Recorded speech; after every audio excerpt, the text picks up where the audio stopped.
പെരിയാറും സഖികളും. കേരളത്തിലേക്ക് വേണ്ട കറണ്ട് മുഴുവൻ ഇടുക്കിയിലാണോ ഉണ്ടാക്കുന്നത്? പുതിയ സംശയവുമായി അനൂപ് ബാലേട്ടനെ സമീപിച്ചു. പ്രധാനമായി ഇടുക്കിയിലും മറ്റ് ജലവൈദ്യുത പദ്ധതികളിലുമാണ്. പോരാതെ വരുമ്പോൾ താപനിലയങ്ങളിൽ നിന്നുള്ള കറണ്ടും ഉപയോഗപ്പെടുത്തുന്നുണ്ട്. എന്താ ജലവൈദ്യുത പദ്ധതി എന്ന് പറഞ്ഞാൽ?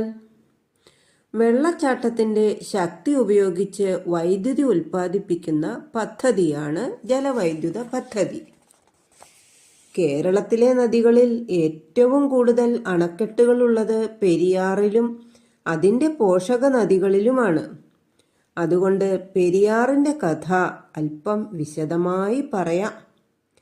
അതിനു മുമ്പ് ഈ ഭൂമുഖത്ത് നദികളുടെ സ്ഥാനം എന്താണെന്നുകൂടി മനസ്സിലാക്കണം. മനുഷ്യരുടെ ദേഹത്തിൽ നിരവധി രക്തക്കുഴലുകളുണ്ടല്ലോ.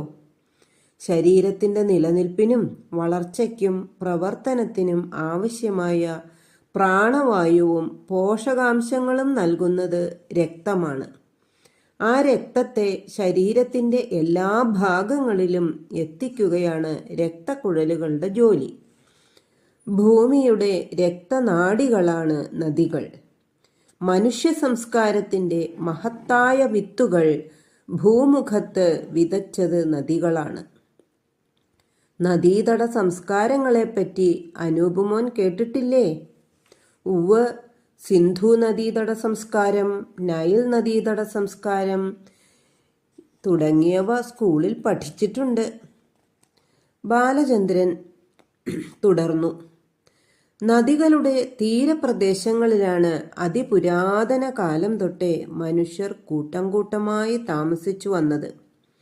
അങ്ങനെ വൻകിട നഗരങ്ങൾ പലതും നദീതീരങ്ങളിൽ ഉടലെടുത്തു. പുഴയുടെ കാര്യത്തിൽ കേരളത്തെ പോലെ ഭാഗ്യവതിയായ മറ്റൊരു സംസ്ഥാനവും ഇന്ത്യയിലില്ല. 44 പുഴകളുടെ അമ്മയാണ് കേരളം. ഇവരിൽ ഏറ്റവും മൂത്ത ചേച്ചി പെരിയാർ തന്നെ. 244 കിലോമീറ്റർ നീളമുണ്ട് പെരിയാറിന്. തൊട്ടടുത്ത സ്ഥാനം ഭാരതപ്പുഴയ്ക്കാണ്. 209 കിലോമീറ്റർ നീളമുണ്ട്. ജലസമ്പത്ത് കൊണ്ട് നോക്കിയാലും പെരിയാറിനാണ് ഒന്നാം സ്ഥാനം. ഒരു കൊല്ലം 1389 കോടി ഘനമീറ്റർ വെള്ളമാണ് പെരിയാറിലൂടെ ഒഴുകിപ്പോകുന്നത്.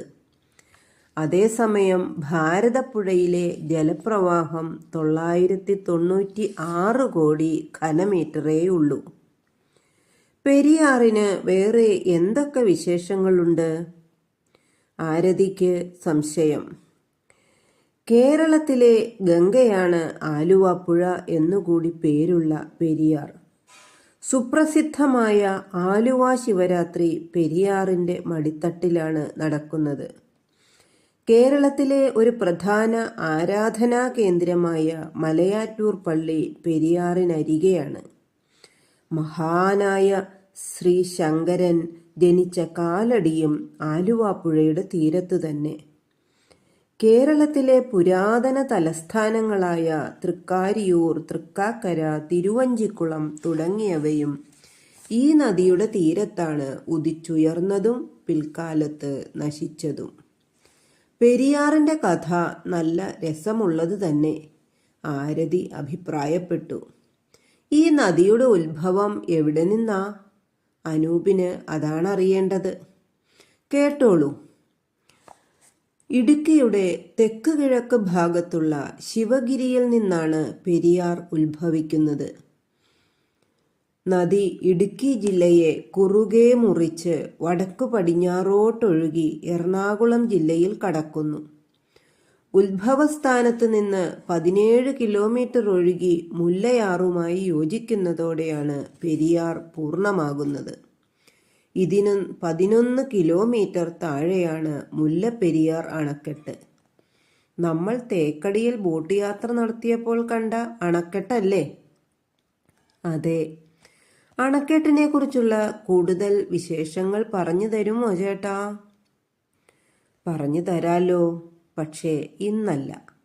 നമുക്ക് ആ വിശേഷങ്ങൾ പിന്നീട് പറയാം. ഇപ്പോൾ നിങ്ങൾ ഭക്ഷണം കഴിച്ച് കിടന്നുറങ്ങാൻ നോക്കൂ. മക്കളെ, ഈ കഥയുടെ ഈ ഭാഗം ഇവിടെ അവസാനിക്കുന്നു. നന്ദി, നമസ്കാരം.